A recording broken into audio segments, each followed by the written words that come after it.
faz direto um bate-papo entre nosso sócio Marcelo Tioff e o nosso convidado especial, Thiago Abravanel, ator, cantor, dublador, radialista, empresário e apresentador de televisão. Chamo os dois para o palco. Sejam muito bem-vindos.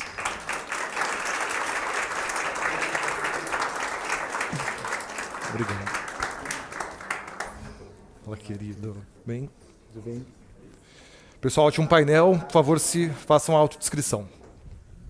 Boa tarde a todos e todas. Sou Marcelo Tioff, sócio da PwC, líder de Clients and Markets. Sou um homem branco, estatura média, 1,76, cabelos castanhos, um pouco comprido.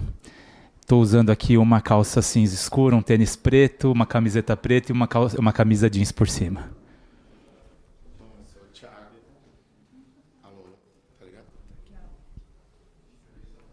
Alô, agora sim. Olá, eu sou o Thiago Abravanel. Eu tenho 37 anos. Sou um homem cis gordo, careca, que está vestindo um blazer meio azul, meio bordô ou marrom, sei lá. Uma calça caqui, uma camisa de gola alta marrom, um tênis marrom e bege e um pingente de ursinho. E um óculos sem lente. Que é só estilo mesmo. Não tinha percebido, chocado, né? Tô chocado. É só estilo mesmo, porque acho que a gente tem direito de ter estilo independente de enxergar ou não, né? Para poucos. Eu tô usando um óculos azul, esqueci de falar dos meus óculos. Com lente. Porque Se deveria ser lente, normal, né? vai ficar difícil. Bom, nós vamos falar muito sobre isso aqui, né? Estilo. Faremos. Vou quebrar um pouco o protocolo aqui, pessoal. Queria saber aqui quem já foi assistir o último trabalho do Thiago, Hairspray. Obrigado. Bom, então, o convite está feito. Para quem está aqui nos assistindo presencialmente, você que está aí nas mídias sociais, acho que é um programa obrigatório. Né? Para a família, para os filhos, sobrinhos, amigos.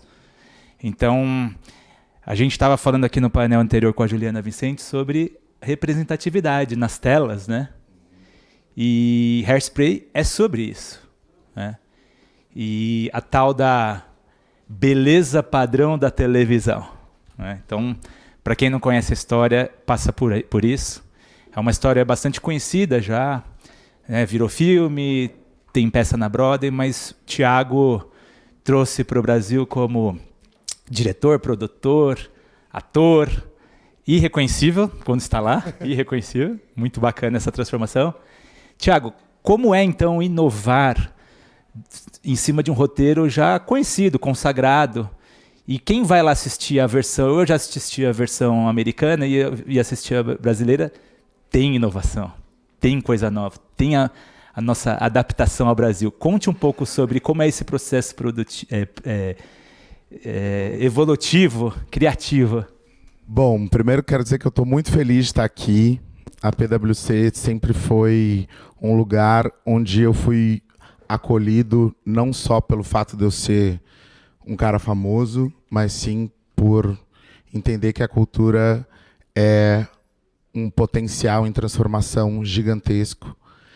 E a PwC é uma das nossas patrocinadoras do projeto do Hairspray e eu fico muito honrado de ter vocês junto com a gente. O Hairspray é um espetáculo que fala sobre esse recorte de uma época específica, que é 1962, em Baltimore, uma cidade nos Estados Unidos, onde a segregação era escancarada, onde pessoas pretas não poderiam frequentar os mesmos lugares que pessoas brancas, pessoas pretas não tinham espaço na televisão a não ser em um dia no mês.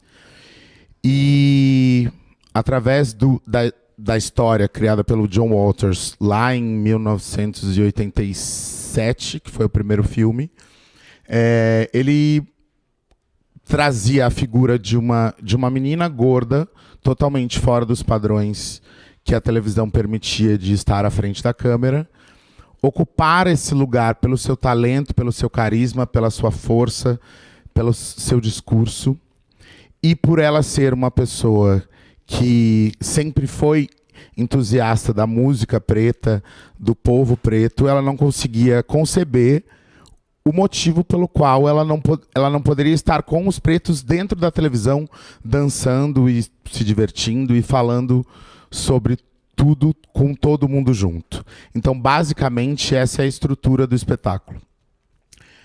Assim como todo espetáculo, assim como toda história protagonizada por uma pessoa branca, também existem questões a serem discutidas e levantadas desde a época que ela foi adaptada até hoje. Por que a gente fala isso? Porque a nossa preocupação desde o início era apesar de já estar na estrutura do espetáculo, era não ter a Tracy como uma protagonista absoluta e não ser a branca salvadora. Porque não é nesse ponto de vista que a gente quer que as pessoas enxerguem ou que a gente transforme o mundo dessa maneira. Então, nós como diretor, eu como diretor, junto com os meus parceiros Antônia Prado e Tino Zani e o Rafael Vilar, que também é produtor e diretor musical do espetáculo, nós resolvemos olhar para esse texto e entender de que forma, mesmo tendo o texto original, de que forma a gente poderia convencer ou adaptar com os autores americanos algumas mudanças que foram levantadas e questionadas durante esse tempo, desde que ele foi escrito. Então, quando o espetáculo aconteceu em 2009, em São Paulo e no Rio de Janeiro, com direção do Miguel Falabella, existiam pautas e questões que, apesar de existirem, elas nunca tinham sido levantadas. Então, era só um espetáculo de entretenimento.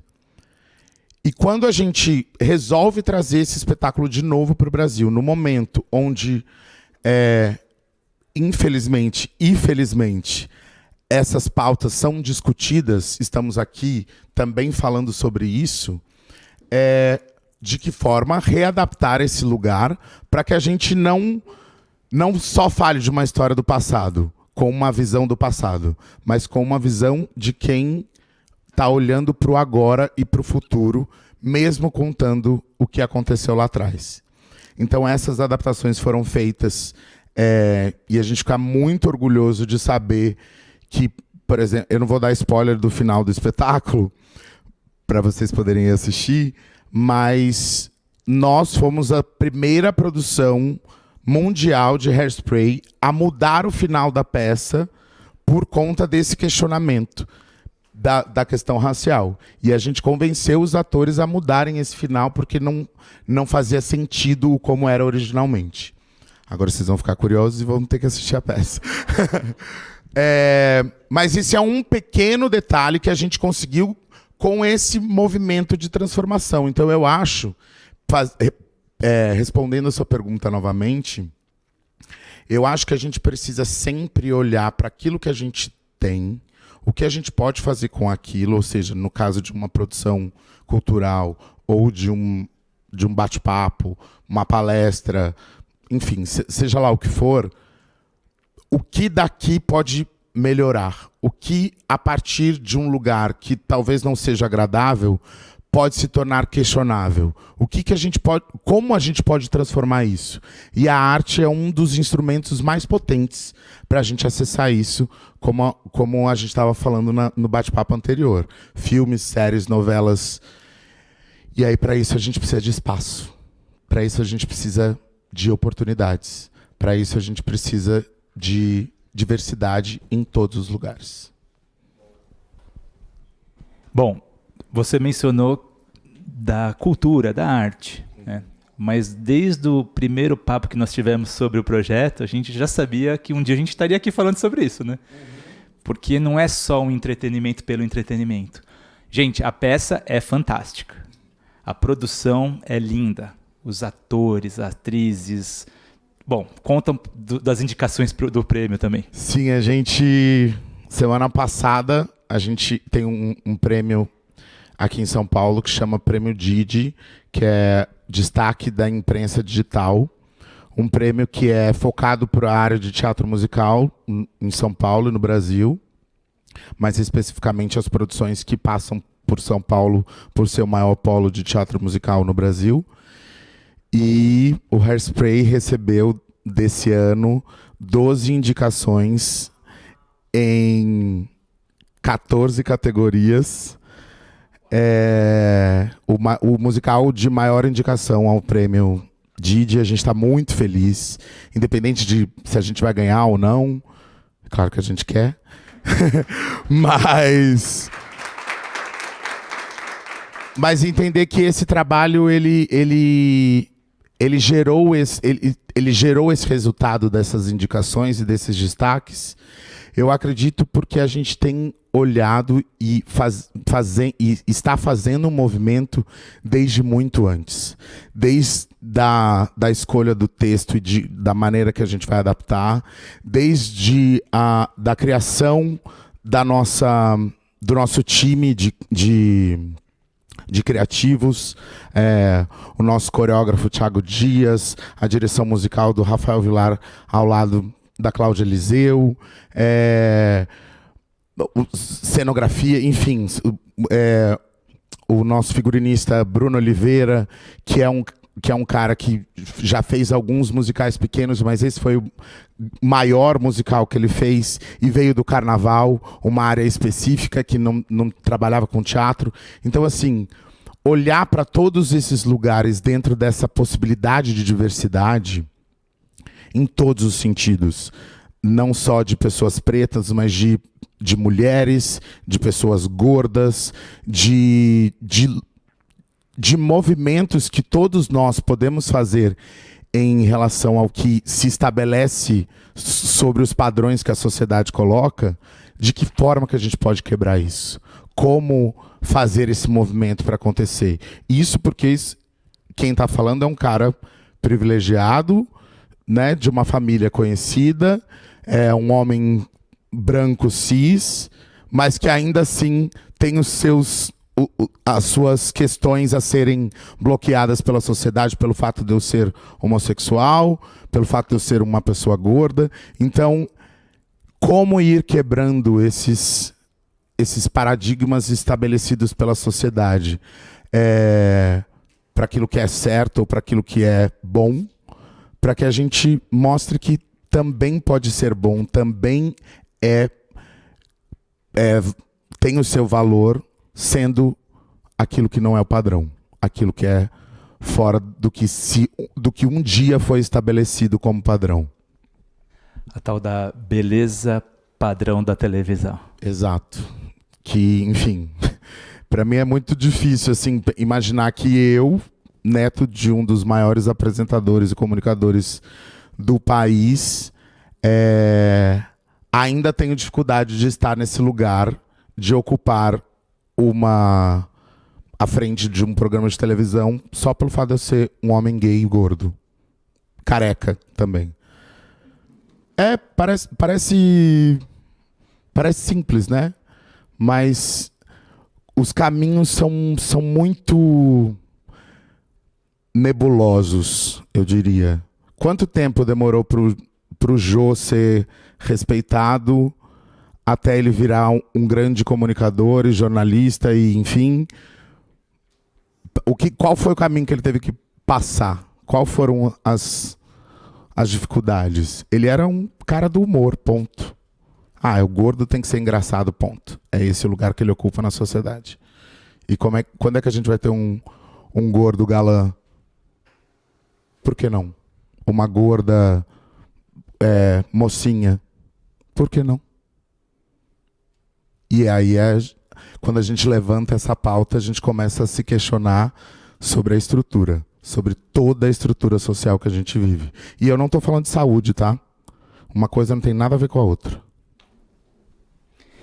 E eu acho que a sensação que fica ao sair do teatro é de que pouca coisa mudou, né, Thiago?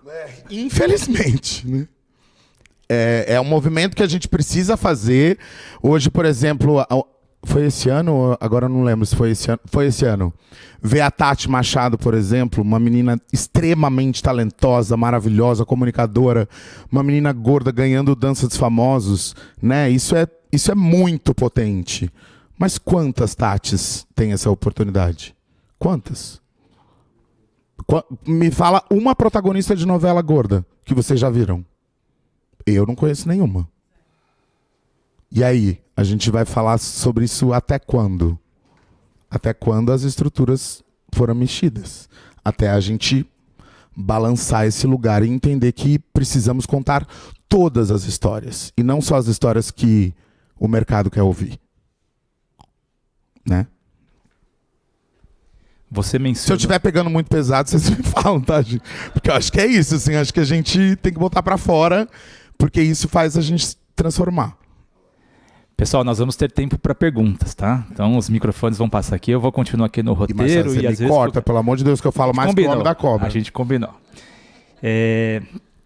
Você falou um pouco do privilégio que você tem de nascer na família que você nasceu, mas você tem um talento nato como ser humano, não só como artista, mas como se relacionar, o carinho humano.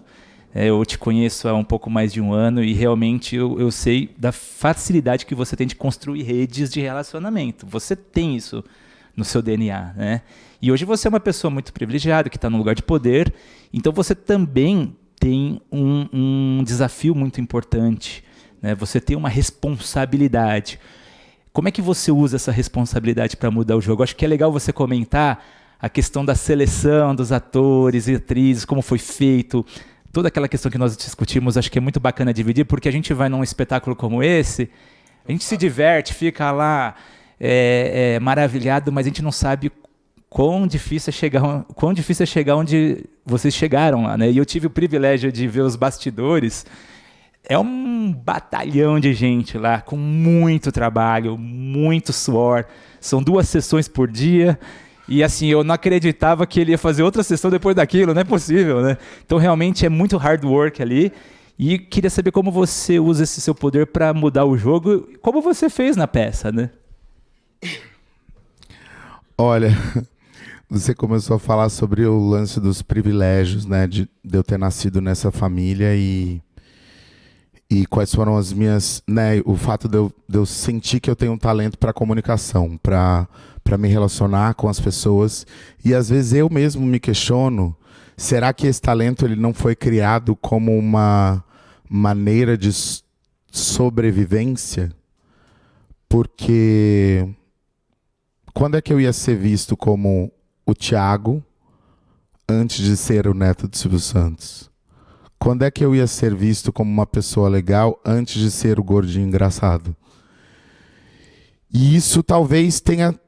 Eu, graças a Deus, com muita terapia, desde pequeno, apesar de todos nós temos altos e baixos, levantar esses questionamentos e entender esse lugar da sobrevivência como um modo de transformação pessoal e transformação do que tem à minha volta. E aí, falando da realização do Hairspray com relação a tudo isso, eu não posso montar só uma peça. Meu objetivo não pode ser só esse.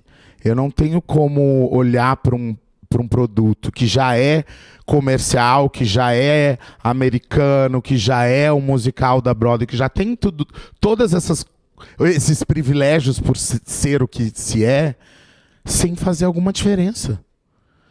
Eu preciso fazer alguma diferença porque eu estou fazendo arte. E se a gente escolhe fazer arte, ela tem que ser transformadora. Ela não pode só ser comercial. Ela não pode ser só com um fim lucrativo. Isso não significa que eu não queira ganhar dinheiro. Sabemos disso. Então, entendendo essa estrutura que o espetáculo nos proporciona de privilégios com relação à parte comercial, de que forma que a gente pode transformar isso? Então, desde a escolha da estrutura criativa, as nossas audições, por exemplo, a gente fala de um lugar específico, que é o ator de teatro musical, que tem que dançar, cantar e atuar. que infelizmente a gente tem escolas profissionalizantes para isso há pouco tempo, não é como é nos Estados Unidos, que as pessoas com 3 anos de idade já fazem aula de sapateado, já fazem aula já tocam um instrumento, cantam, enfim, nananana. E aí a gente vai falar de uma estrutura ainda um pouco mais ampla, que é a nossa educação. Dentro da área da educação, como a cultura é valorizada. Mas, enfim, aí a gente ficaria mais algumas horas falando sobre isso. Mas como dar oportunidade para pessoas que talvez não tivessem acesso a estar numa audição, por exemplo. Então a gente em parceria com o TikTok, que é uma plataforma extremamente gigantesca e que alcança um público imenso, a gente abriu essas inscrições de audição para o Brasil inteiro através do TikTok, para que as pessoas pudessem ter a oportunidade de serem vistas por nós, produtores e diretores do espetáculo. A gente teve mais de 3.000 inscrições, todos os vídeos foram vistos e avaliados. A gente selecionou cerca de 200 pessoas na primeira fase. E depois, para a fase presencial, foram mais umas 40. E depois, dentro dessas 40 que vieram presencialmente, a gente conseguiu, infelizmente, mas felizmente também, porque a gente entende que para fazer teatro musical exige um preparo de muitas questões, mas a gente conseguiu dar oportunidade para 2 meninas que vieram do TikTok. Uma delas, inclusive, é a cover da nossa protagonista e que está fazendo um trabalho brilhante também, que é a Manu Joel. E a outra foi a Thaís Ribeiro, que é cover da Maybell, que faz o papel que a Queen Latifah fez nos cinemas. Então, assim, esse processo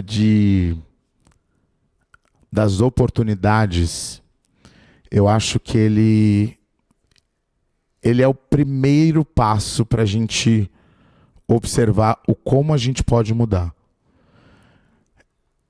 Ainda assim, é muito difícil pensar que é um homem branco que está falando isso, né? Mas, como homem branco, e com todos os privilégios que eu tenho, o que eu posso fazer? Como é que eu posso mudar? Porque eu sei que eu estou num lugar de privilégios. Eu sei que eu tenho milhares de questões a serem resolvidas estruturalmente dentro do meu universo. Como é que eu posso transformar isso? E a partir daí eu fui buscando possibilidades e parcerias para que eu também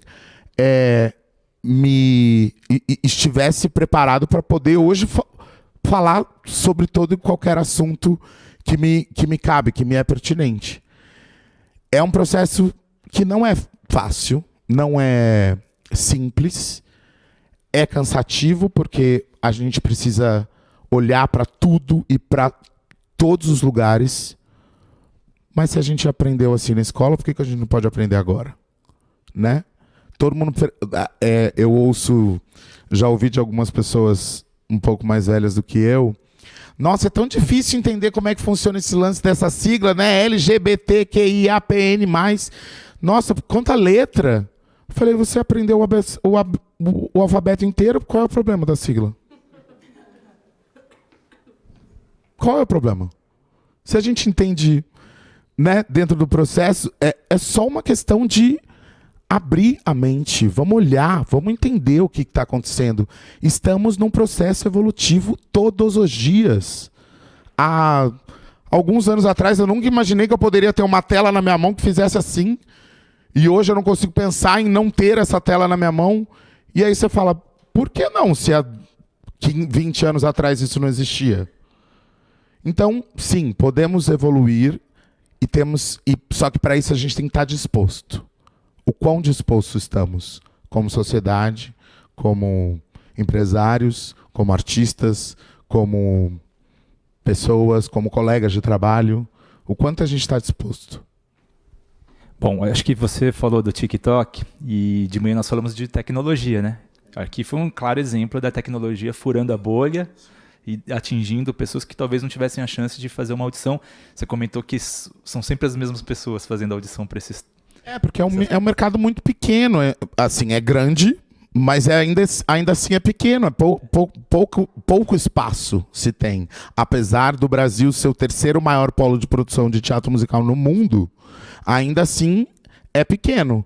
Mas, por exemplo, essa informação, acredito que a grande maioria das pessoas não sabiam, que depois dos Estados Unidos e de Londres, o Brasil é o terceiro maior produtor de teatro musical no mundo.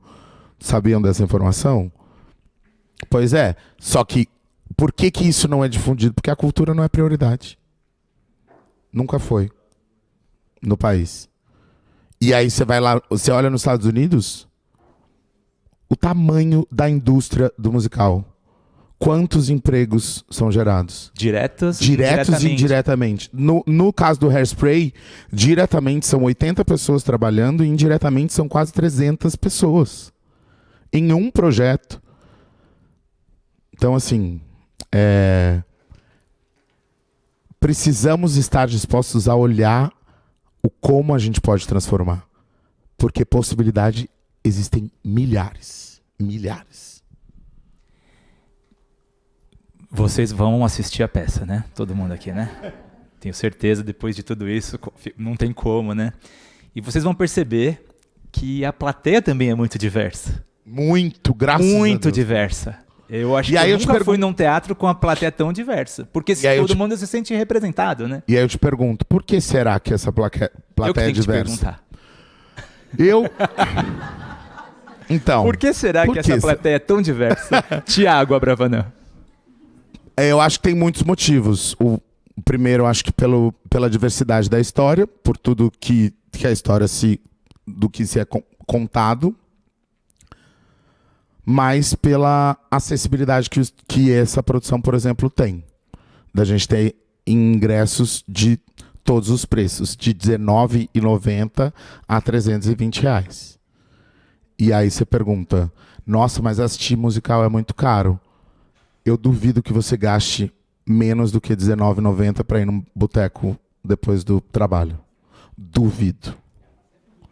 E aí você fala, o ingresso de um entretenimento, de um trabalho incrível, de uma equipe fantástica, custar R$19,90,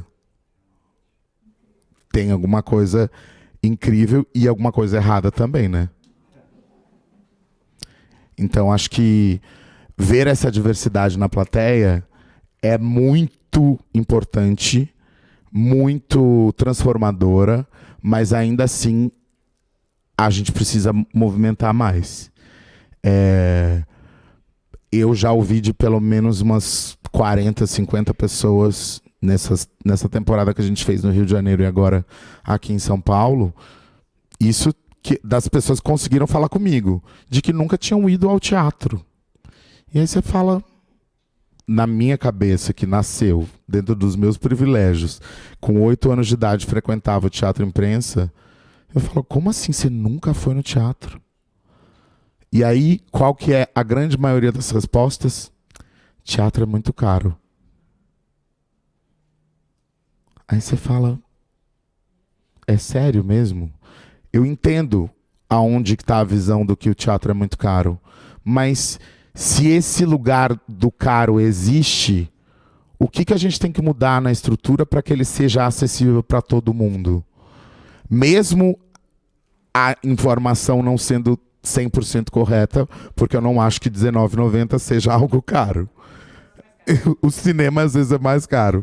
Então, assim, são muitos movimentos a se fazerem e a gente tem feito isso observando para esses lugares e levando isso em questão até mesmo nas estruturas que o mercado de teatro musical nos proporciona. Então, em fóruns, em conversas. Amanhã tem uma premiação que eu vou apresentar, que é o Prêmio Bibi Ferreira. Por que não usar desse espaço para falar sobre isso também? Então, continuo fazendo movimento. Isso, e incluindo muita gente e transformando.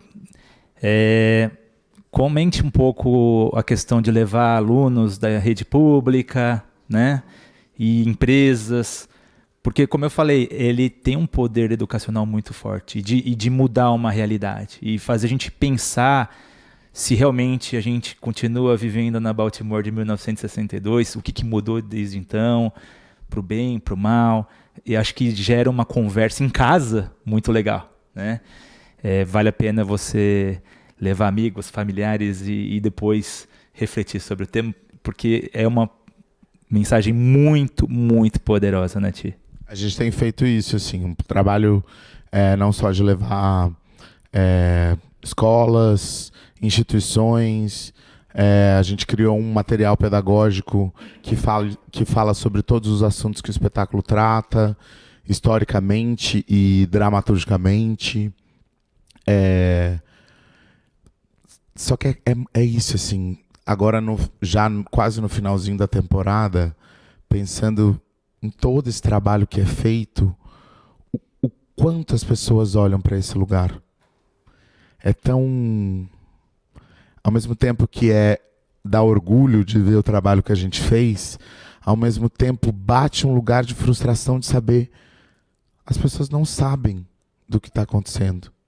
As pessoas não sabem o tamanho que um projeto desse é capaz, o movimento que um projeto desse tamanho é capaz de alcançar. Então, assim, um nado de muitas braçadas que parece que você fala, saiu do lugar? Você saiu do lugar? Valeu a pena? Sim, valeu a pena. Mas, e agora? Quanto mais? O que mais?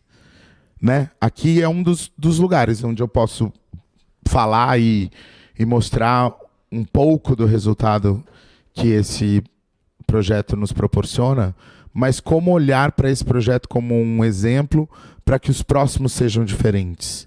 Tanto das empresas que vão investir, quanto das produtoras que vão escolher os seus títulos para colocar em cartaz, quanto dos próprios artistas escolherem quais são as histórias que eu quero contar.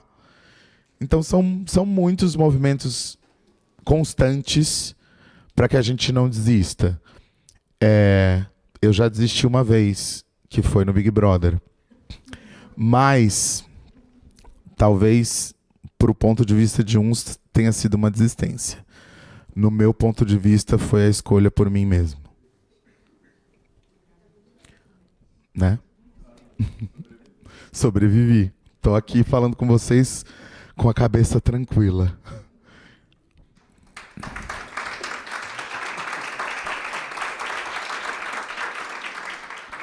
Eu vou fazer uma penúltima pergunta que eu tenho aqui. Vou abrir o microfone para vocês fazerem as perguntas. Tenho certeza que tem gente que quer fazer pergunta. Mas eu queria falar sobre o seu óculos. Calma. Sobre o seu lado empreendedor. Muitas vezes o empreendedorismo surge de alguém observar uma demanda reprimida no mercado, uma dor, né? Usar ali uma criatividade para endereçar aquilo que ninguém está olhando. E você fez isso, né? Você conseguiu entrar, vocês vão saber um pouco mais porque ele vai comentar, né? Mas o Thiago também, além de tudo isso que ele disse, ele também é empreendedor da moda, com a Tijama, né? Então, Thiago, como é que foi esse processo da Tijama? Qual o trabalho que vocês fazem lá? Porque roupa é representatividade de quem você é, né? De ser quem você é. E muitas vezes você vai numa loja e você não encontra o seu tamanho, o seu estilo, algo que caiba talvez na sua idade, né? Ou você vê uma marca de roupa que você gosta e você vê as fotos, as propagandas, não tem nada a ver com o que você é, né? E aí gera volta aquela história do padrão, beleza padrão da televisão, né? Mas aí a beleza padrão da revista, das mídias sociais, a moda, que é um tema bastante complexo. Comenta um pouco sobre como é que você enveredou aí para a moda. Bom, o meu encontro com a moda no empreendedorismo, ele veio pela falta de opção. Não só pela falta de opção, vou estar sendo só olhando só para um lugar. Mas eu sou uma pessoa que quero sempre estar me sentindo confortável, pelo meu tamanho, por eu ser uma pessoa gorda, eu quero estar confortável, mas eu quero estar estiloso, eu quero estar bem vestido, eu quero ter a felicidade de olhar para o espelho e falar assim, nossa, que gato, sabe? E durante muito tempo, eu me questionava, falava assim, mas onde é que eu encontro isso aqui?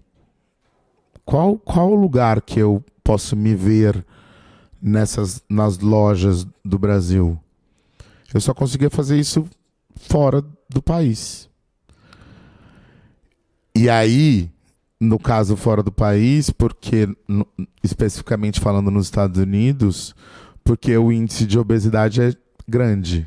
E aí, por conta de terem muitas pessoas gordas fora nos Estados Unidos, existem roupas para todos os tamanhos. E aí eu comecei a questionar, mas então eu não posso morar no Brasil, eu tenho que emagrecer para além da saúde porque não tem roupa para comprar aqui, como é que é isso? E aí eu comecei a me questionar de como poderia pensar fora da caixa mais uma vez, para que isso fosse para que esse pensamento fosse amplo. Como o lugar que a gente mais tem conforto é na nossa cama, teoricamente, eu falei, cara, pijama. Por que não usar pijama na vida? Por que a gente não pode vir para o escritório de pijama estiloso, né? Bem vestido, mas assim, confortável, descolado. E aí a gente criou a Tijama, que é uma mistura do T, não só pelo meu nome, mas de T de t-shirts, seria, né, camiseta,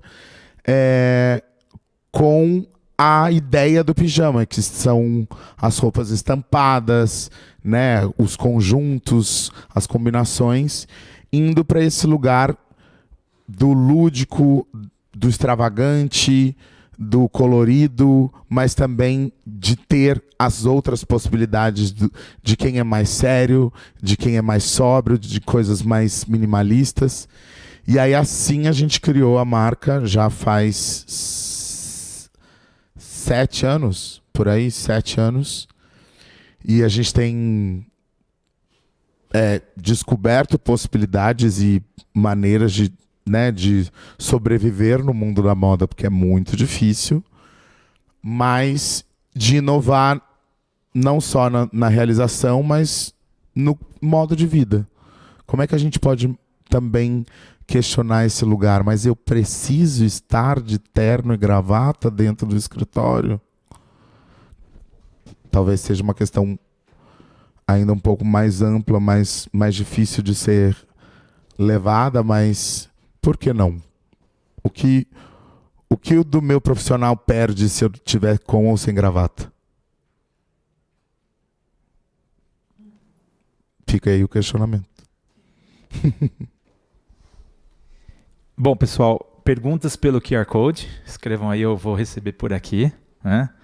Mas dando continuidade aqui, quais outras áreas que você enxerga que ainda tem uma demanda não atendida? Nossa! Essa aqui foi... São tantos, né? Pessoal do YouTube também, se quiser colocar pergunta no chat, por favor, fiquem à vontade. Áreas que não foram atendidas dentro do empreendedorismo, você quer dizer? Isso. Dica de empreendedorismo. Tá. Olha, eu não sei te determinar uma coisa específica, mas, por exemplo, essa questão da educação, para mim, é a base de toda e qualquer discussão para frente sobre empreendedorismo, sobre cultura, sobre... Acho que a nossa área da educação ela precisa ser vista e observada cada vez com mais cuidado, cada vez com mais primor, assim. E aí eu não estou falando da educação sobre a quantidade de escolas ou a acessibilidade delas, mas o que está sendo dito? Quais são as informações? Quais são as formações? Eu acho que empreender nesse lugar poderia ser uma forma de transformação social muito potente. Não sei de que forma, eu joguei aqui porque foi o que veio na minha cabeça, mas abalar as estruturas da sociedade, elas precisam ser por onde nos pega na reflexão. E é onde a gente começa a refletir na nossa vida, ou pensar, ou criar, na escola, na educação. Então, tentei fazer um pensamento aqui sobre essa questão. Por exemplo, não sei se na escola, mas dentro de casa, para os meus sobrinhos, não tem um motivo específico para eles entenderem que o tio Fê e o tio Thiago são casados. Desde que eles nasceram, o tio Fê e o tio Thiago existiam. Então eles já sabiam que era possível um homem ser casado com outro homem. Isso não era uma questão. Agora, se a gente não fala ou não mostra isso desde pequeno, quando é que ele vai ter a referência de que é possível? Se é que ele vai ter. E eu tô falando de uma coisa muito simples, né? Tipo, sou casado com meu marido há 10 anos e meu sobrinho tem 7. Ele nasceu, já existia. E é o tio Fê e o tio Thiago, isso não é uma questão. E aí você fala, e aí a gente não pode falar disso na escola? E aí? É polêmico. É difícil entender como compreender esse lugar. Mas podemos tentar.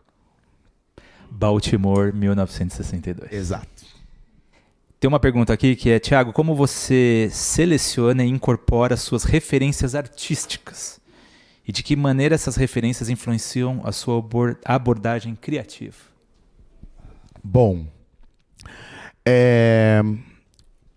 eu acho que a palavra não seria selecionar. Eu acho que a palavra seria o quanto eu estou aberto para observar as minhas condições artísticas, ou o que artisticamente o mundo me oferece. Porque acho que selecionar, a gente só escolhe, né? A gente só seleciona depois que a gente acessou. Então, de que forma eu consigo estar disposto e disponível para olhar para as possibilidades? No cinema, na televisão, no streaming, numa livraria, numa exposição, no museu, no teatro, no rádio, na televisão, em todas as possibilidades que o mundo e o universo, na propaganda, na rua, na moda.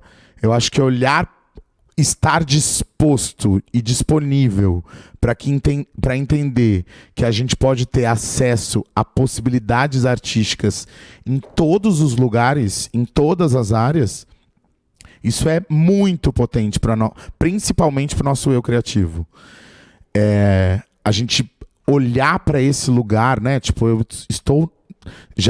eu aqui na minha cabeça de empreendedor, esse escritório aqui tem uma estrutura que eu consigo ter uma visão legal, dá pra gente imagina fazer um show aqui e botar um não sei o quê, sabe assim, eu ativo a todo momento o meu olhar observador para que eu acesse cultura e não só selecione.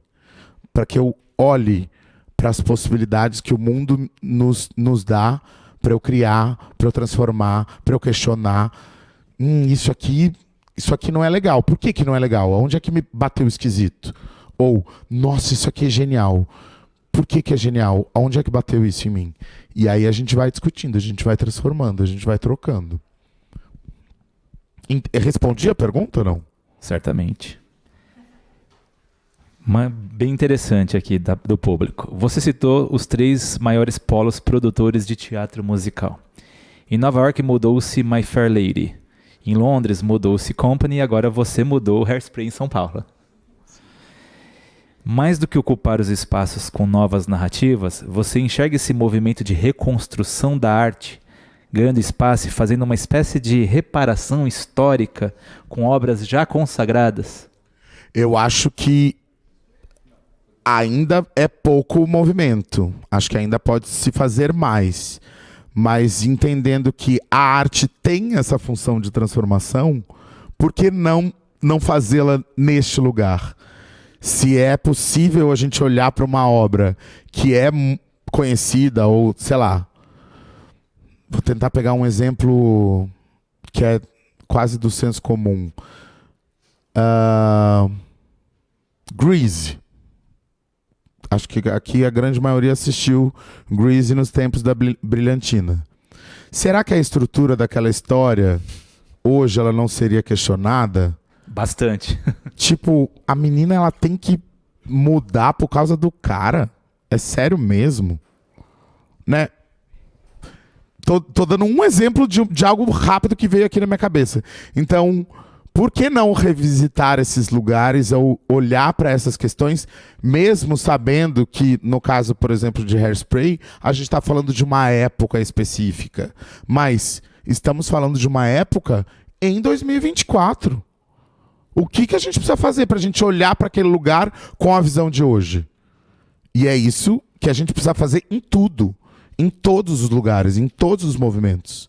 Não é porque eu estou falando de quando foi. Tá, quando foi, mas eu estou olhando de hoje. E hoje eu preciso mudar. Para amanhã eu olhar o que aconteceu hoje de uma maneira diferente também. E evolutiva do que aconteceu agora. É complexo, mas é necessário. A mudança ela precisa acontecer. Então, sim, acho que é um pontapé para a gente olhar para essas obras e entender quais são os movimentos possíveis. Acho também importante que a gente olhe para as nossas próprias obras, ou seja, obras brasileiras, adaptações brasileiras, de como levá-las de uma maneira diferente, ou de como tornar essas obras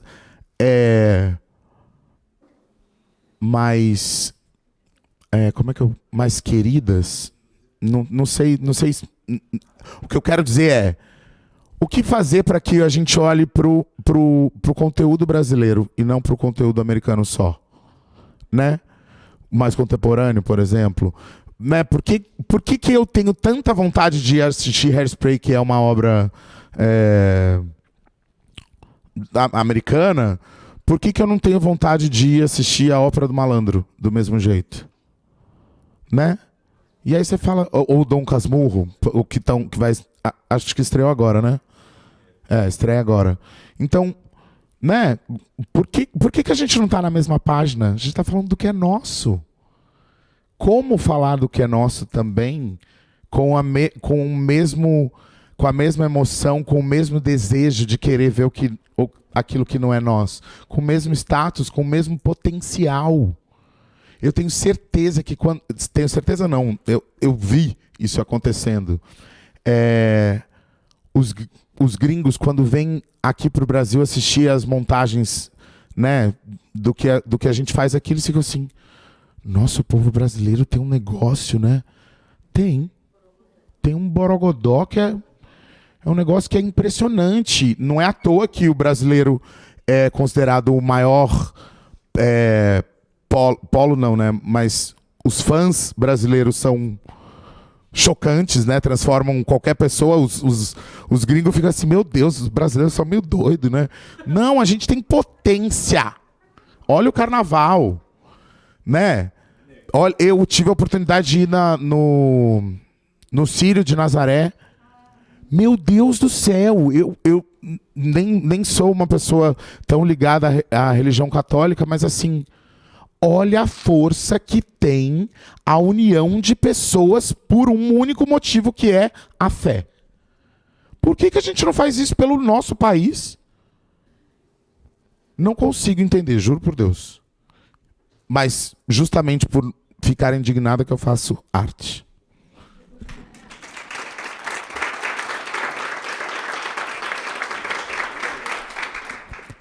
Tem uma pergunta aqui mais difícil, mas eu tenho certeza que você vai deixar uma mensagem muito boa e positiva, como sempre.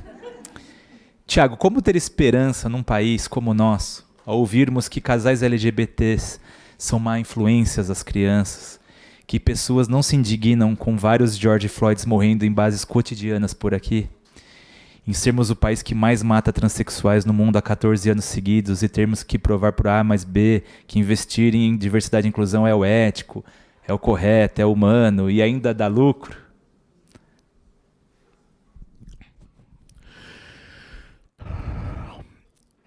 De onde a gente saiu? Todos nós. De onde a gente veio? Acreditamos que seja de uma relação de amor. Certo? Às vezes não. Às vezes sim. Mas a gente entende que essa palavra que não tem muito como pegar, não tem muito como explicar, não tem muito como definir. Mas, na minha visão, a minha esperança está no amor. No amor pela vida. No amor genuinamente pelo valor que cada um dos seres humanos tem. Do que a gente pode agir e olhar para o outro com esse olhar desse amor. Não tem, eu não consigo pensar na possibilidade de querer o mal de alguém, apesar da gente de passar isso pela nossa cabeça, apesar disso parecer ser poliana demais pensar nesse lugar. Mas se o princípio for amor, a probabilidade do resultado ser positivo depois é muito maior. Se você já começar fazendo uma coisa no ódio, qual a possibilidade disso aí ser bom lá na frente? É muito difícil. Ainda assim, o ódio, ele vem de uma revolta de alguma coisa que provavelmente é a falta de amor. Então, não consigo pensar em outra possibilidade da primeira gota ser o amor.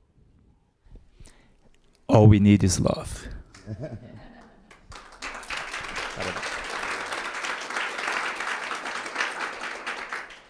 Uma pergunta rápida aqui para depois fazer a última. Tá bom. E a gente passar o painel aqui. Nós tivemos recentemente o desfile da Victoria's Secrets, mostrando um pouco de inclusão, e de um tempo para cá temos mais inclusão de modelos plus size. Qual a sua opinião sobre o andamento desse tipo de inclusão? Ai. Ai, é tanta coisa, gente. É porque eu acho que os movimentos, eles são necessários, né? Então, ver é legal, é importante. Mas é que o buraco é tão mais embaixo. Será que a gente precisa ter o desfile da Victoria's Secret? É quase isso a minha pergunta. Eu acho que sim, mas quais são os movimentos que precisam acontecer para que isso rompa, né? Eu acho que sim. Já temos uma evolução em pensar que lá atrás, né? O padrão, né? Uma angel tinha que ser daquele jeito, tal, não sei o quê. Então acho que sim, temos um grande avanço. Mas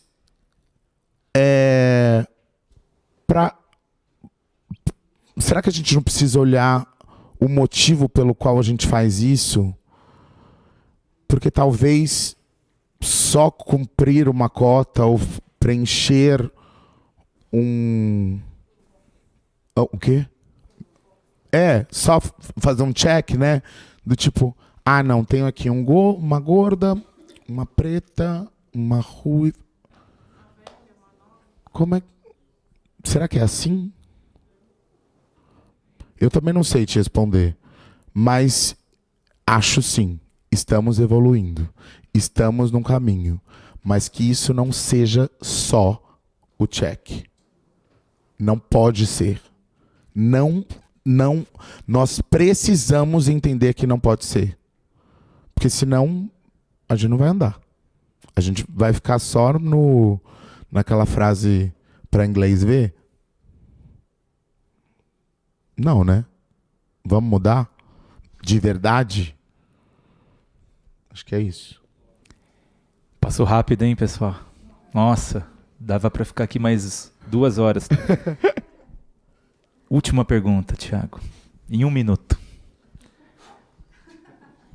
Qual futuro você quer construir e qual legado você quer deixar? Em 1 minuto. Se eu conseguir, através da minha arte, através das coisas que eu observo, capto e emano das minhas vivências, se eu conseguir fazer com que alguém pense um pouco diferente com o objetivo de evoluir, se eu conseguir tirar um sorriso de uma pessoa que não sabe o que é isso há muito tempo, eu acho que eu já consegui muito. E talvez esse seja o que eu quero deixar de legado. Um cara que, por mais que tenha todos esses privilégios e que tenha a consciência de que tem, sim, muitos privilégios, de que não veio para essa terra a passeio. Eu não quero só passear. Eu quero conhecer, eu quero me indignar, eu quero mudar, eu quero amar, sem medo de ser feliz. E que a gente possa ter um mundo que ninguém tenha medo de ser feliz. Essa é a vida que vale a pena ser vivida, né? Com certeza, é a que eu quero e é a que eu continuo buscando. Muito obrigado, Thiago. Renato? Muito bom.